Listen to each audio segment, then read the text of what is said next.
ሰላም ጋይስ እንዴት ናችሁ? ነገ የደስታ ቀን ነውና ሁላችሁም የኔ ደስታ ተካፋይ መሆን ከፈለጋችሁ ቀን 9 ሰዓት ላይ ላይቭ ገባለሁ። አብረን ደስታችንን እናጣጥማለን። ወዳችኋለሁ እንዳትቀሩ እሺ። የጃኒና የአዶናይ ተከታዮች እንኳን ደስ አላችሁ፣ እንኳን ደስ አለን። ጃኒና አዶናይ እሁድ ቀለበት ሊያደርጉ ነው። በጣም እጅግ በጣም ደስ ብሎኛል። እናንተም ደስታችሁን እየገባችሁ በኮሜንት ግለጹ። ማርያም በጣም ደስ ብሎኛል። ዋው! በዚህ ሰዓት ሰበር አስደሳች ተሰምቷል። በቲክቶክ የምናውቃት ጃኒ ገብሩ ቀለበት ልታደርግ መሆኑም ተሰምቷል። ከላይ በምትመለከቱት መልኩ የክብር ጥሪ ወረቀት ላይ እኔ ጃኒ ገብሩ የፊታችን እሁድ 7/10ኛ ወር 2018 ዓ.ም የህይወቴን አዲስ ምዕራፍ የምጀምርበት ልዩ ቀኔ ነው ይላል። በዚህ አጋጣሚም ከቀኑ 8 ሰዓት ተኩል ጀምሮ በመድኃኔዓለም ሞል በሚገኘው አዳራሽ በተዘጋጀው የቃል ኪዳን ስነ ስርዓት ላይ በመገኘት የደስታዬ ተካፋይ እንድትሆኑልኝ በታላቅ ክብርና ክብሮት እጋብዛለሁ የሚል መጥሪያን ጃኒ ለወዳጆቿ አስተላልፋለች። ጃኒ ቀለበት የምታስረው ከማን ጋር ይመስላችኋል? ከአዶናይ ወይስ ከሌላ ጋር? እናንተ ሐሳባችሁን በኮሜንት አስቀምጡልኝ። ለተጨማሪ መረጃ ፎሎ ማድረጋችሁ እንዳዘነጉ። ጋይስ ምንድነው እየተፈጠረ ያለው? ጃኒና አዶናይ ሳይለያዩ መለያየታቸው ራሱ በደንብ ሳይጠግቡ ጃኒ ገብሩ ሰርግ አለኝ የቀለበት ፕሮግራም ስላለኝ እዛ ላይ ተገኙልኝ ያለችን ነው። ጃኒ በጣም አወዛጋቢ ነገር ስቶሪ አድርጋ ነበር እና ሰዎች እየተቀባበሉት ነው። ምንድነው እሱ? ላንብብላችሁ። የክብር ግብዣ ለክብር ወዳጄ ይላል።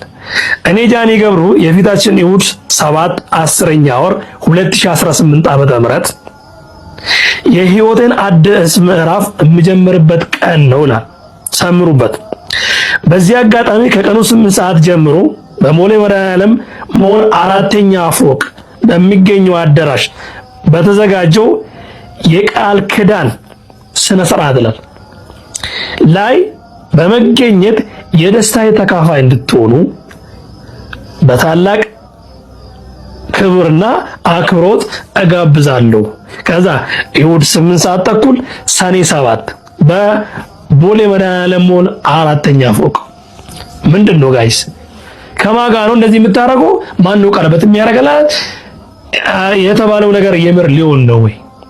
እነዚህ ልጆች ሰርፕራይዝ ሊያደርጉ ነው፣ ፕራንክ ነው ምናምን የተባለው ነገር አሁን ሊከሰት ነው ወይስ አሁንም ሌላ ታሪክ ልናይ ነው? ምንድነው የተፈጠረው? እስቲ ጃኒ ላይቭ ገብታ ያወራቸው ነገር አለ፣ እሱን ላሳያችሁ አንዴ።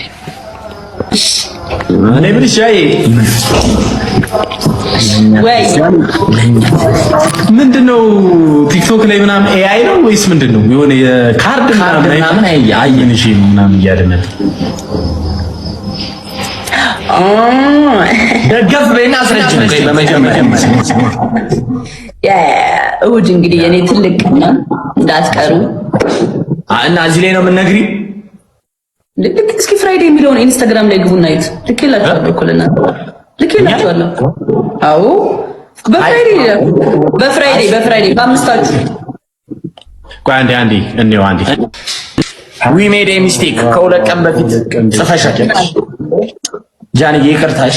የት ማን ብቻሽ እናየዋለን፣ እንመጣለን። ሱፍ እንልበስ።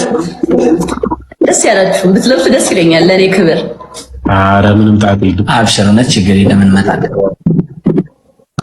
የወሬ ጥማት፣ አቤት የወሬ ጥማት። አይሰነዋል ይሰራዋል ለብ እንደነ እንመጣለን። አረ በደስታ እጠብቃችኋለሁ በእውነት እንመጣለን። ጃኒ ሰዓቱ ስንት ነው? ሰዓቱን አንዴ ነው ጃኒ ሰዓቱን አለ አይደን አለቅ ለአምስት ቦታ ላይ ለአምስት ቦታ አለ። ኦፍ ኮርስ እንዴ በደንብ ከበለጋችሁ ታችላለች። እንደና ሲሄድ ባይ